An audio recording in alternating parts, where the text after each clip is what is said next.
ഈശോ മിശിഹായ്ക്ക് സ്തുതിയായിരിക്കട്ടെ. ഈശോയുടെ തിരുഹൃദയത്തിൻ്റെ തിരുനാൾ ആശംസകൾ ഒത്തിരി സ്നേഹത്തോടെ ആദ്യമേ തന്നെ എല്ലാവർക്കും നേരുന്നു. വിശുദ്ധ കുർബാനയുടെ തിരുനാൾ കഴിഞ്ഞ് 8-ാം ദിവസം വെള്ളിയാഴ്ച ഈശോയുടെ തിരുഹൃദയത്തിൻ്റെ തിരുനാൾ കൊണ്ടാടുന്നു.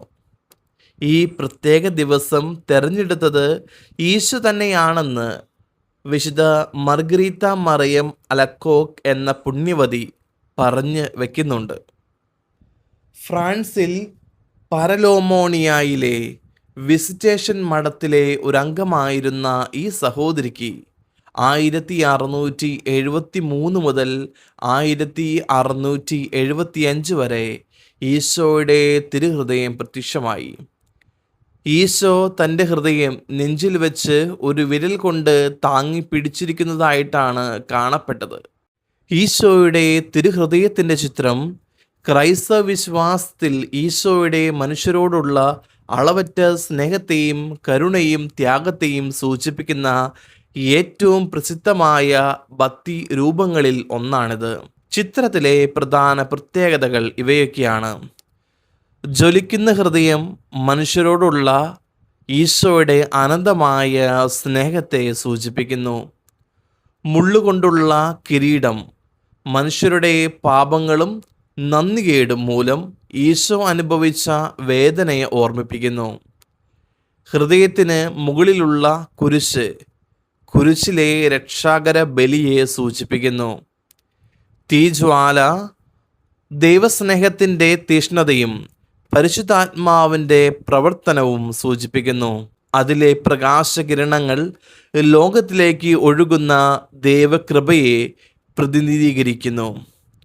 മുറിവേറ്റ ഹൃദയം ഈശോയുടെ പീഡാനുഭവത്തെയും മനുഷ്യരോടുമുള്ള ത്യാഗത്തെയും ഓർമ്മിപ്പിക്കുന്നു. 1899 13-ാം ലയോൺ മാർപ്പാപ്പ മനുഷ്യവർഗം മുഴുവനും തിരുഹൃദയത്തിന് പ്രതിഷ്ഠിക്കുകയും ചെയ്തു.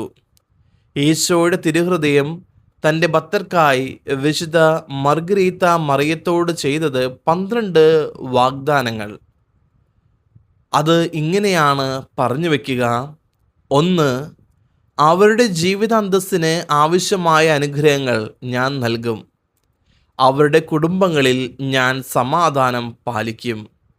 അവരുടെ ക്ലേശങ്ങളിലെല്ലാം ഞാൻ അവരെ ആശ്വസിപ്പിക്കും. ജീവിതത്തിൽ വിശിഷ്യ മരണനേരത്ത് ഞാൻ അവരുടെ ദൃഢമായ അഭയമായിരിക്കും. അവരുടെ എല്ലാ പരിശ്രമങ്ങളും സമൃദ്ധമായി ഞാൻ അനുഗ്രഹിക്കും. പാപികൾ എൻ്റെ ഹൃദയത്തിൽ കാരുണ്യത്തിൻ്റെ അതിരറ്റ ഒരു സമുദ്രത്തെ ദർശിക്കും. മന്ദഭക്തർ തീഷ്ണതയുള്ളവരാകും. തീഷ്ണതയുള്ള ആത്മാക്കൾ അതിവേഗം മഹാപരിപൂർണതയിലേക്ക് നീങ്ങിക്കൊണ്ടിരിക്കും. എൻ്റെ ഹൃദയത്തിൻ്റെ ഒരു ചിത്രം വെച്ച് വണങ്ങുന്ന ഭവനങ്ങളെ ഞാൻ ആശീർവദിക്കും. കഠിന ഹൃദയങ്ങളെ സ്പർശിക്കുവാനുള്ള ഭക്തി ഞാൻ പുരോഹിതർക്ക് നൽകും. ഈ ഭക്തി പ്രചരിപ്പിക്കുന്നവരുടെ പേരുകൾ എൻ്റെ ഹൃദയത്തിൽ ഞാൻ എപ്പോഴും വയ്ക്കും. അത് നീക്കപ്പെടുകയില്ല. 9 മാസാദ്യ വെള്ളിയാഴ്ച എൻ്റെ ഹൃദയത്തിൻ്റെ സ്തുതിക്കായി മുടങ്ങാതെ വിശുദ്ധ കുർബാന സ്വീകരിക്കുന്നവർ അത്യാവശ്യമായ കൂദാശകൾ സ്വീകരിക്കാതെ മരിക്കുകയില്ല എന്ന്. ഇതിൻ്റെ എല്ലാം വെളിച്ചത്തിലാണ് നമ്മൾ നമ്മുടെ കുടുംബങ്ങളെയും സ്ഥാപനങ്ങളെയും തിരുഹൃദയത്തിന് പ്രതിഷ്ഠിക്കുന്നതും ഈ പ്രതിഷ്ഠയെ എല്ലാ തിരുഹൃദയ തിരുനാളുകളിലും നവീകരിക്കുന്നതും. 1765 മുതൽ തിരുഹൃദയ തിരുനാൾ ഫ്രാൻസിൽ പൊതുവായി ആചരിക്കുവാൻ തുടങ്ങി. 1856 9-ാം പിയൂസ് പാപ്പ തിരുഹൃദയത്തോടുള്ള ഭക്തി ഫ്രാൻസിൻ്റെ പുറത്തേക്ക് വ്യാപിപ്പിക്കുവാൻ ബിഷപ്പിന് നിർദ്ദേശം നൽകി. അന്നു മുതൽ പന്തക്കൊസ്ത തിരുനാൾ കഴിഞ്ഞു വരുന്ന 19-ാം ദിവസം തിരുഹൃദയത്തിൻ്റെ തിരുനാളായി സാർവത്രിക സഭയിൽ ആഘോഷിക്കുവാൻ തുടങ്ങി. ഈശോയുടെ മാധുര്യമുള്ള തിരുഹൃദയമേ, എൻ്റെ ഹൃദയം അങ്ങയുടേത് പോലെ ആക്കണമേ. ഇത് വർഷങ്ങളായിട്ടുള്ള നമ്മുടെയൊക്കെ പ്രാർത്ഥനയാണ്.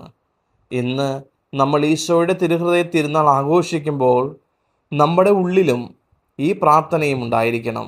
ഈശോയുടെ മാധുര്യമുള്ള തിരുഹൃദയമേ, എൻ്റെ ഹൃദയം അങ്ങയുടെ ഹൃദയം പോലെ ആക്കണമേ എന്ന് ദൈവം നിങ്ങളെല്ലാവരെയും സമൃദ്ധമായിട്ട് അനുഗ്രഹിക്കട്ടെ.